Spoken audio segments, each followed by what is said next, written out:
as a consequence, big licks of investment have been lacking in the last decade or so. There have been a couple of exceptions. I mean, there was, of course, the Tar An enterprise itself. There were $350 million worth of new investment made by Australian Paper at its Maryvale plant in Victoria, and there have been some others. But really, if we want an industry in Australia that significantly value adds, then the incentives that encourage owners to invest more need to be rethought and applied with that in mind. As this little diagram shows, there's therefore a range of possibilities for future demand, and we've graphed here what the supply is against the range of demand. So within those interstices, there is some prospect of a growing industry.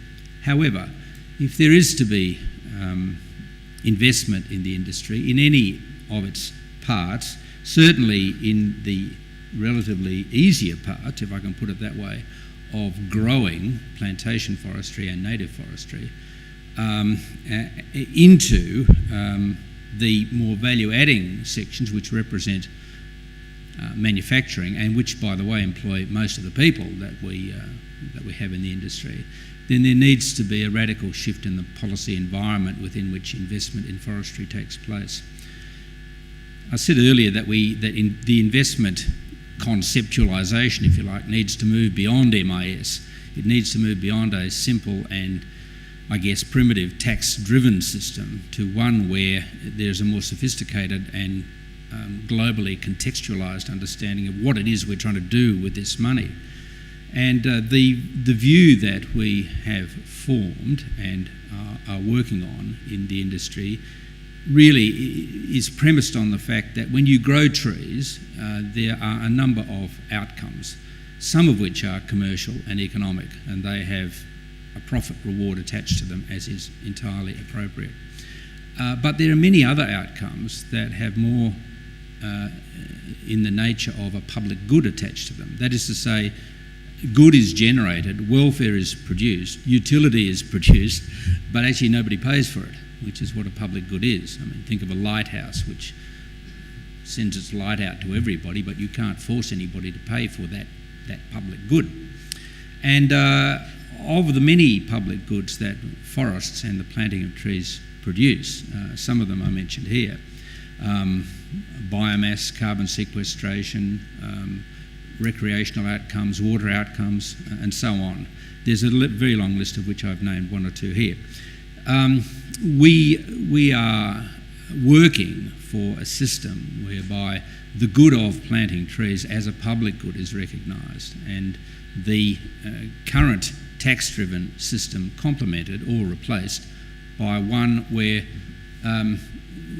the final public good value of the outcomes of planting trees is calculated and discounted back to the present, not as a tax expenditure, but as an upfront subsidy.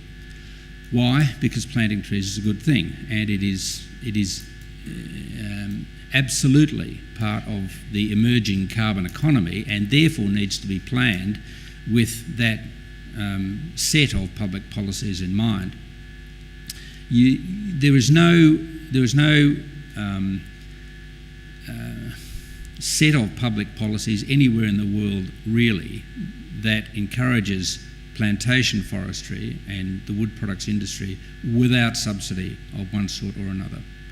And in Australia, the subsidy level, though tax driven, is comparatively small. So any jurisdiction that plans to have a continuing and expanding forest industry must, ipso facto, think through the issue of subsidy. Therefore, the policy environment, if we're going to have a forestry industry in Australia in which people are prepared to invest, needs itself to think beyond the question of MIS into the issue of what form that subsidy takes. Therefore, for future investment, the public policy settings have to be thought through and they have to be correct. For example, the current policy on wood waste needs to be, I think, carefully thought through and applied. We don't at the moment have a set of public policies that encourage native forest biomass for the production of energy, as they do in most parts of the world and most explicitly in Northern Europe. In the Carbon Farming Initiative, eligibility for forestry and its participation has been very strictly limited, and it is our belief that needs to be expanded and forestry needs to be led into the tent. Renewables need rethinking in our view, but the potential for these is very big. Here is a neat little diagram about Western Europe and the enormous potential of renewables to be part of an ongoing energy supply chain. As it is at the moment, wood-based bioenergy in Australia is a laggard, and it's a laggard because public policy does not encourage it.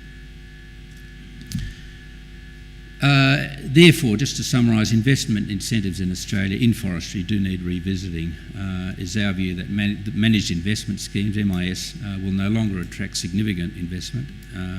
There are crucial questions around a second rotation, that is to say, once the trees are cut down, what incentive is there to replant them and maintain, let alone increase, the acreage that is devoted to forestry at the moment, because the more likely prospect is a significant reduction in plantation area in Australia over the next couple of decades. And finally, and perhaps most importantly, going forward, we need to link all of this with renewed and rethought public policy on where trees sit in the carbon economy and in renewable energy. So the question really of incentives to invest in forestry is, in public policy terms, I think vastly bigger than merely commenting on returns for investment. We need to take account of the public good outcomes of that and build a set of incentives based around that. Thank you.